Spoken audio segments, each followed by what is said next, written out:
మదనపల్లిలో వెలుగు ప్రత్యేక పాఠశాలలో వరల్డ్ స్కీజోఫ్రీనియా డేను ఘనంగా నిర్వహించారు.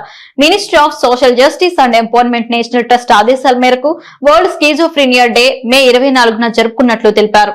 ముఖ్య అతిథులైన వెలుగు కన్వీనర్ భాగ్యలక్ష్మి, ప్రిన్సిపల్ లీనా కుమార్ని వెలుగు సిబ్బంది స్వీటీ వేదికపైకి ఆహ్వానించారు. ఈ సందర్భంగా సిబ్బంది స్వీటీ మాట్లాడుతూ ministry of social justice and empowerment మరియు నేషనల్ ట్రస్ట్ ఆదేశాల మేరకు వరల్డ్ స్కీజోఫ్రీనియా డే మే 24న జరుపుకుంటున్నాం అని తెలిపారు. సిబ్బంది సిల్వర్ కలర్ రిబ్బన్ను ధరించి ఈ రోజు యొక్క ప్రాముఖ్యతను చాటారు.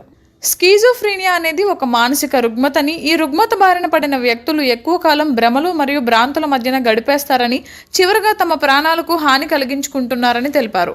భావితరాలకు మరియు ప్రతి ఒక్కరికి మానసిక ఆరోగ్యం చాలా అవసరమని, దాన్ని కాపాడుకోవడం మన బాధ్యతని తెలిపారు.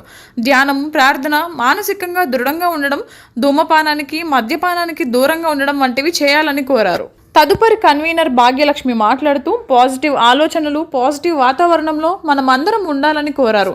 అనుమానాలు, భ్రమల్లో ఉంటూ చాలా మంది తమ జీవితాలను నాశనం చేసుకుంటున్నారని, వాటిని అధిగమిస్తూ మనం ముందుకు పోవాలన్నారు. ఈ స్కీజోఫ్రీనియా అనే రుగ్మతకు ఇప్పుడు మంచి ఔషధాలు కనుగొన్నారన్నారు. రుగ్మత బారిన పడిన వ్యక్తులకే కాకుండా ప్రతి ఒక్కరికి మానసిక ఆరోగ్యం కొరకు సైకాలజిస్ట్, కౌన్సిలింగ్, ప్రాబ్లమ్ సాల్వింగ్ చాలా అవసరమని తెలిపారు. ఈ కార్యక్రమంలో వెలుగు కన్వీనర్ భాగ్యలక్ష్మి, ప్రిన్సిపల్ లీనా కుమారి, సిబ్బంది మరియు చిన్నారులు పాల్గొన్నారు.